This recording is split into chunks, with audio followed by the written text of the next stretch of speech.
Mga idol at kabayan, bilib ako sa pinakabagong offer na tulong ng bansang Norway sa Pilipinas. Ayon sa ambassador ng Norway, tutulungan nila ang bansa upang palakasin ang mga mapagkukunan ng enerhiya ng Pilipinas sa pamamagitan ng wind energy. Iminungkay ng isang mambabatas na dapat gawin ito sa West Philippine Sea. Pwede? Bakit hindi? Ang Norway ay may teknolohiya at biyasa sa pag-install ng mga wind turbines offshore o sa dagat tulad ng ginawa nila sa North Sea. Ito ang balitang ating pag-uusapan dito lang sa Good News Philippines. Huwag kalimutang i-like ang video, mag-subscribe, mabilis lang ito. Promise!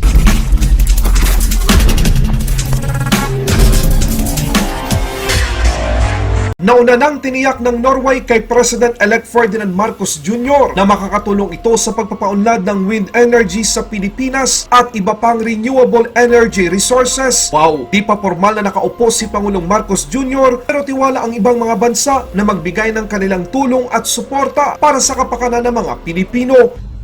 So the main topic of our conversation was climate change and renewable energy. Norway has big investments in the Philippines in renewable energy, and more companies and more investments will come in the coming years. Offshore wind, floating solar, and also hydro. That's the plan for the future for Norway in the Philippines, really to increase our imprint on renewable energy in the country. I mentioned to the President-elect that according to a study by the World Bank, a roadmap on offshore wind for the Philippines, which we think will be an important new sector in the country, presents great opportunities for the Philippines in the future.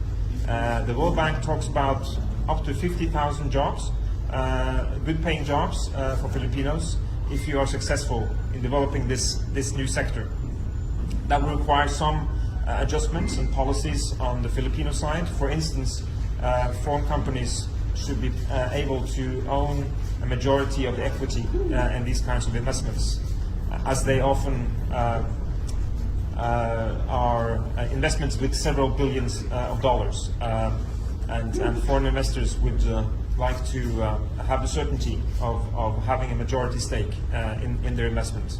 But if the Philippines is successful in this endeavor, as I mentioned, they think thousands of jobs can be created. Sir, what is that new sector that are you referring to? Can you elaborate on that? Yeah, so offshore wind is basically, so the best wind resources in the Philippines and in many countries are offshore, at sea.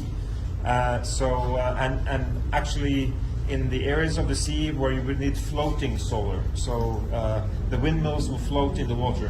And Norway has one of the first big projects of this right now being developed, and this is a great opportunity for the Philippines for a plenty supply of energy.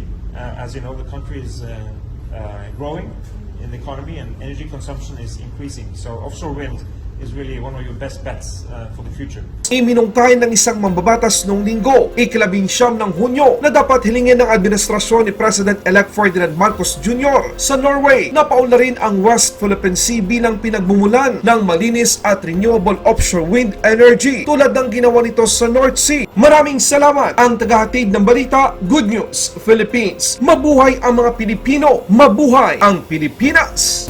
Laban Pinas.